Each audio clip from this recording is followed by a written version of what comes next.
වෙලා හම්බෙන chance එකෙන් හොඳ ශ්‍රී ලංකාවෙන් බලාපොරොත්තු වෙනවා. හොඳ ක්ලබ් එකකට ගිහිල්ලා හොඳ සීසන් එකක් ගන්න බලාපොරොත්තු වෙනවා. රටට නියෝජනය කරන්න බලාපොරොත්තු වෙනවා.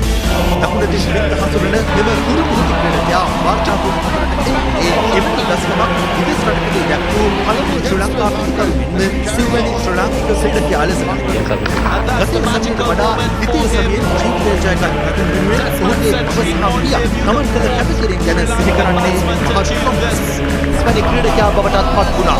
අනතුරුව පන්දුවාර 20 ලෝක කුසලානයකදී ක්‍රීඩකයෙකු ක්‍රීඩා කළ විශිෂ්ට ඉනිම් අතරින් එකක් දියත් කළ ඔටුනු නොපැළඳී සිංහයින්ගේ පිටිකරන කුමරු වන පැතුම් නිසංක පවන් රත්නායක සමග එක්ව ශ්‍රී ලංකා කණ්ඩායම ඓතිහාසික ජයක් කරා රැගෙන ගියා. ඒ දෙවැනි කඩුල්ලට නොබිඳුණු ලකුණු 79ක සම්ප්‍රදායක් එක් කරමින් පවන් රත්නායක රොඩවි ලකුණු 28යි. මෙරට ක්‍රීඩා ලෝලීන්ට කිසි දිනක අමතක නොවන ඉනිමක් ක්‍රීඩා කළ පැතුම් සිය ජාත්‍යන්තර පන්දුවාර 20 දිවියේ දෙවැනි ශතකය වාර්තා කරන්නට සමත් වුණේ මෙලෙසින්.